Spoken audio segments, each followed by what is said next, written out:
Halo, selamat datang di channel Kaonime, channel yang membahas tentang alur cerita manga dan manhwa. Tak usah berlama-lama lagi, langsung saja kita mulai pembahasannya. Gaspol.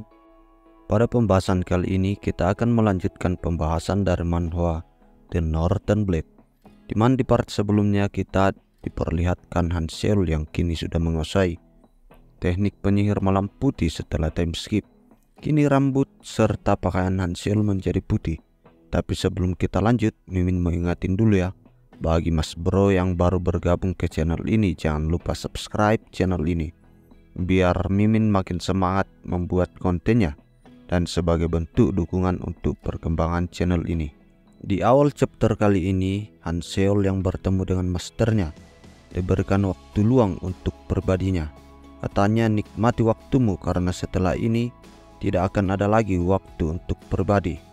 Hanseol mengatakan, apa yang harus kulakukan sejak aku berlatih Silver Light of Ice Crystal? Aku tidak bisa mengingat apapun tentang masa kecilku. Bahkan beberapa tahun kebelakangnya terus dia pun mengatakan, baiklah, aku akan menuju ke dataran utama dan melihat untuk terakhir kalinya di sana. Aku akan segera menghancurkannya nanti. By the way, daratan utama adalah tempat Jin berada. Shin berganti ke aliansi pusat surgawi dan penerus 9 langit agung dari pusat surgawi, yang kalau teman-teman nonton dari part 1, mereka adalah orang-orang dari surgawi utara. Dan akhirnya mereka hampir terbantai di sana. Ya, akhirnya salah satu dari penerus yang sombong bernama Master Sim pulih dari trauma itu. Dan seorang bernama Hye-rung adalah anak dari keluarga gerbang barat, juga pemilik kepintaran yang hampir menyamai sarjana gila. Ya, sebenarnya mereka memiliki kemampuan yang bisa dibilang setara lah, tapi dia menggunakan taktik turun-temurun untuk mengalahkan adu strategi dengan sarjana gila dulu, sehingga sarjana yang gila mendapatkan kekalahan pertamanya, sekaligus tekanan mental yang kuat dan membuatnya hampir gila. Oleh sebab itu dia dikenal dengan sebutan sarjana gila. Lanjut, Hye-rung pun mengatakan kepada Master Sim kalau mereka harus merekrut si sarjana gila itu ke aliansi mereka, karena akan menjadi malapetaka kalau orang lain mendapatkan bantuannya. Lalu mereka juga berbincang soal pedang utara yang menghancurkan penyerangan malam sunyi seorang diri. Seketika mereka mengatakan nama orang tersebut adalah Jin, dan dia dari utara. Sedekat ini, Jin Muwon, apa itu mungkin? Mereka pun berniat mencari tahu sendiri kebenaran tersebut, karena kabar yang beredar kalau Jin Muwon sudah mati. Jin berjalan-jalan dengan Paman Huang sambil berbincang. Tiba-tiba dia bertemu dengan seorang yang terlihat gila di tengah danau. Aha, kata Jin, orang tersebut adalah si sarjana gila. Jin Muwon menghampiri sarjana tiga pikiran atau sarjana gila itu. Mereka berbincang sambil minum sake. Kata Jin, kau ke tengah danau ini bukan cuma untuk mendayung, bukan? Kau menciptakan ilusi untuk mengumpulkan seluruh ikan di bawah perahumu. Sungguh perbuatan yang iseng, yang sangat mengagumkan. Sarjana gila sudah mendengar semua tentang pedang utara dan julukannya, tapi tiba-tiba dia mengatakan, kau Jin Muwon bukan? Ketua sekte surgawi utara generasi kelima. Seketika mata Jin melebar dan dia meminum sake beberapa gelas, pertanda dia belum mempersiapkan diri bahwa si sarjana gila ini mengetahui secepat ini. Sarjana gila pun bertanya kepada Jin Muwon, apakah kau mau membalaskan dendam atau ingin menguasai langit? Jin pun menjawab, aku tidak tahu, apa aku tidak akan mengkhianati kata hatiku. Kalau kata hatiku mengatakan pembalasan dendam, maka akan kulakukan. Kalau dia mengatakan aku harus menguasai langit, maka akan kulakukan pula. Juga mendengarkan itu, si sarjana gila tertawa. Aku mulai menyukaimu. Dia sering memperhatikan langit. Sarjana gila mendapati kalau ada perubahan yang besar dari langit. Menurut pengamatannya, ketika Jin muncul seolah seperti akan muncul seorang pahlawan hebat, atau muncul si penghancur yang dapat menghancurkan langit. Sarjana gila kini mengikat rambutnya dan dia mengatakan, "Aku sarjana 3 pikiran, Han Jin Wol, akan menjadi prajurit Jin Muon, ketua sekte surga utara generasi kelima." Sarjana 3 pikiran mengatakan, "Aku perlu mempersiapkan beberapa hal sebelum pergi, dan aku akan menyusulmu di hari keberangkatanmu." Setelah itu Jin kembali ke penginapan dan berkumpul dengan yang lainnya. Beberapa hari pun terlewati. Akhirnya hari keberangkatan pulang mereka tiba. Seketika itu sarjana 3 pikiran datang. Dia tahu saja kapan Jin akan berangkat.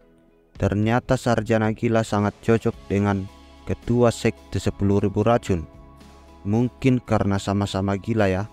Mereka mengobrol seharian penuh, serius dan santai. Obrolan antara orang jenius.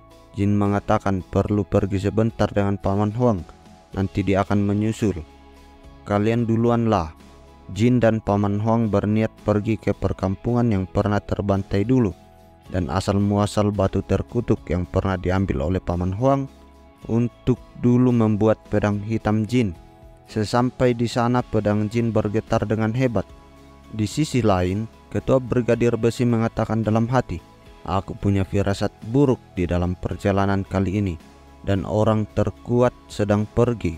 Semoga tidak terjadi sesuatu di perjalanan." Beberapa waktu setelah mereka berangkat, tiba-tiba mereka dihadang oleh sekelompok orang, dan lagi yang lebih mengagetkan, di antara mereka yang memimpin adalah Om Jo, ketua sekte tinju sempal. Dia datang untuk membalaskan dendam dari perbuatan Jin yang telah merusak rencana brilian mereka, dan karena itu sekte mereka kini pun ditutup. Jin dan Paman Huang sampai di reruntuhan tempat Paman Huang menemukan batu untuk membuat pedang hitam. Paman Huang kemudian bercerita kalau informasi yang tersebar adalah sekte tinju sempal membantai penduduk dan suku di sini dengan alasan tertentu, dan batu yang diambil oleh Paman Huang adalah katanya batu yang jatuh dari langit dan disembah oleh para penduduk di sana. Paman Huang pun membawa Jin ke tempat di mana dia menemukan batu itu. Pedang Jin makin kuat bergetar. Jin mengatakan tangisannya makin kuat dan pedangnya menunjukkan kalau Jin harus menyingkirkan batu-batu di depannya untuk membuka jalan ke dalam gua. Jin pun sampai ke dalam, dan yang dilihatnya membuatnya terkejut. Jin melihat wanita dengan nadi yang teriris dan leher yang tergorok. Lalu mereka telah menjadi mumi. Tubuh mereka tidak hancur karena terkurung di ruang tertutup dalam waktu yang lama. Melihat pemandangan tersebut, Jin mengatakan ini adalah sebuah ritual terlarang bernama Demonic Art of Blade of Ten Women, di mana dengan teknik itu seorang bisa meningkatkan energi internal berkali-kali lipat menggunakan darah wanita sebagai tumbalnya. Di sisi lain, si tinju besi dan para pedagang naga putih yang berniat pulang, Om Jo langsung bertanya kepada ketua Brigadir Besi, "Apakah kau adalah Pedang Utara?" Si ketua pun menjawab dan memperkenalkan dirinya. Dia mengatakannya, sebelumnya Pedang Utara memang bersama mereka, tapi dia sedang pergi entah kemana dan nanti akan menyusul katanya. "Kami sedang melaksanakan misi mengantarkan perusahaan dagang naga putih dan keluarga Tang. Apa kami boleh melanjutkan perjalanan?" Tapi Om Jo berkata, "Tidak, terlalu buruk. Aku akan melampiaskan emosi ini, jadi kau bersiaplah mati." Kemudian Om Jo memerintahkan kepada seluruh anggotanya untuk membantai mereka semua. Melihat tidak ada celah untuk melakukan negosiasi, Brigadir Besi bersiap untuk berperang. Si ketua pun mengatakan, "Benarkah kau Jo Cheon Woo, salah satu dari mantan 4 pilar surga utara?" "Wah, berani sekali kau memanggilku begitu. Sepertinya dunia sudah lupa seperti apa menjadi 4 pilar surga utara." Si ketua pun langsung meloncat dan berusaha untuk mengambil langkah awal untuk menebas Om Jo. Scene pun berpindah ke cerita tentang pedang Jin. Diperlihatkan tentang sebuah kampung dan pedesaan di sebuah pegunungan bernama Pegunungan Terkutuk. Penduduk di desa itu tidak berinteraksi dengan orang luar dan mereka memuja alam. Suatu ketika saman terhormat di suku itu menemukan batu bintang dan mulai menyembahnya sebagai batu keramat. Tiba-tiba suku tersebut dibantai oleh suatu kelompok yang sepertinya tinju sempal. Mereka membunuh pria dan mengambil wanitanya saja, termasuk Saman yang terhormat. Setelah itu, wanita yang diculik itu digantung di langit-langit gua dan tenggorokannya dan juga nadi mereka diiris, sehingga darah-darah mereka mengucur ke bawah bagaikan air hangat mengisi sebuah telaga kecil di gua tersebut. Dengan darah mereka yang mengucur itu, seorang petinggi kelompok mereka bersantai sambil mandi, layaknya mandi di pemandian air panas. Saman tersebut sangat marah. Dia mengatakan akan mengutuk mereka dan membalaskan dendamnya. Walaupun dia telah mati, kutukan itu tertanam di sebuah batu keramat yang dibawakan oleh Paman Huang kepada Jin Muon. Jin sepertinya bisa melihat semua kilas balik tersebut, dan kejadian menjadikan itu. Dia mengatakan kepada pedangnya, "Berhentilah menangis, bunga salju." Bunga salju adalah nama pedang dari Jin. Jin berkata, "Akan kubalaskan dendammu." Jadi kini dendam Jin menjadi berlipat ganda. Pertama, dendam karena pengkhianatan Om Jo terhadap sekte Surgawi Utara, dan juga dendam dari arwah pedangnya. Apakah ini benar-benar Om Jo yang melakukan pembantaian ini? Itu akan dijelaskan nanti di chapter kedepannya. Kini panel kembali berpindah ke para pasukan dari Brigadir Besi yang mulai dihampiri oleh pasukan dari sekte tinju sempak. Mereka melihat keadaan yang tidak menguntungkan. Sarjana gila mulai menganalisa kemungkinan. Dia melihat langit mengatakan, "Wah, hari yang cerah untuk memunculkan petir atau apapun itu dari langit." Lalu si sarjana gila memerintahkan Munjuk untuk menempelkan beberapa kertas di tempat tertentu yang diperintahkan olehnya untuk ditandai sebelumnya.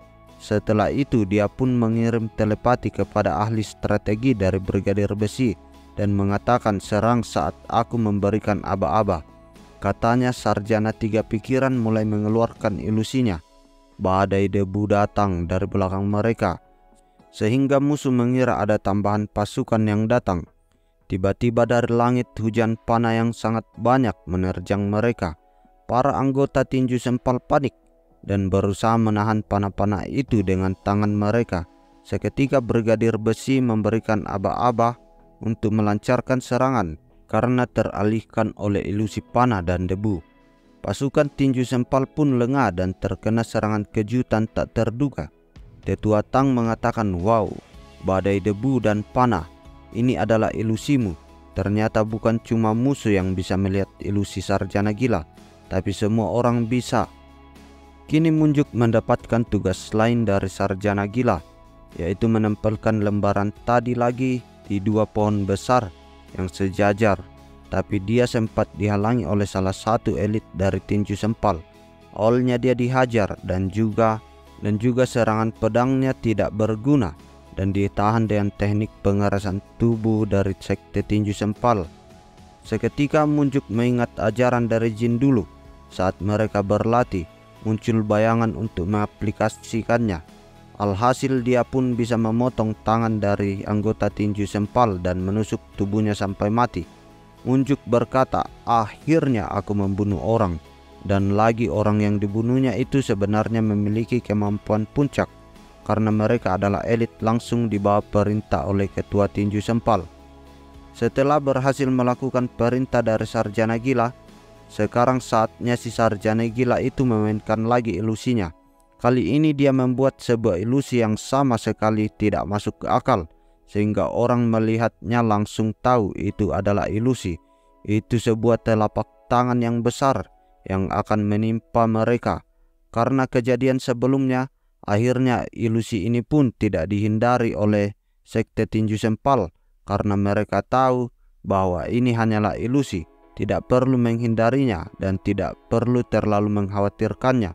Tapi ternyata itu merupakan dua pohon besar yang ditebang oleh Brigadir Besi, dibuat menjadi ilusi tangan, sehingga mereka mengira tidak perlu menghindari karena itu adalah ilusi. Hasilnya mereka pun digeprek karena tertimpa pohon besar itu. Tersisa sedikit lagi pasukan Om Jo, dan pasukan Brigadir Besi sepertinya akan mengurus sisanya. Di sisi lain, jin yang penuh amarah dan aura yang kuat akhirnya tersadar. Chung In terduduk melihat aura itu. Chung In diam-diam mengikuti jin karena tugasnya sebenarnya adalah mengambil seluruh informasi dari jin. Jin mengatakan kepada Paman Huang, "Dia adalah salah satu asistenku." Tiba-tiba gagak Chung In datang. Burung itu mengatakan kepada Chung In kalau sekte tinju sempal menyerang perusahaan dagang naga putih. Dan mendengar itu tanpa basa-basi, jin langsung meluncur ke sana secepat mungkin. Beralih ke pertarungan Ketua Brigadir Besi dan Om Jo. Ketua Brigadir Besi mengeluarkan teknik bernama Blade of Demonic Dragon. Tapi serangan itu dengan mudah hanya ditangkis menggunakan angin pukulan Om Jo. Jadi begitulah perbedaan kemampuan mereka. Sebuah serangan kuat mengenai Ketua Brigadir Besi. Dia muntah-muntah darah. Kata si Ketua Brigadir Besi, "Tinju iblis sialan, bagaimana bisa kau tidak melemah walaupun sudah bau tanah?" Om Jo mengatakan, "Hanya segini, aku terlalu melebih-lebihkanmu."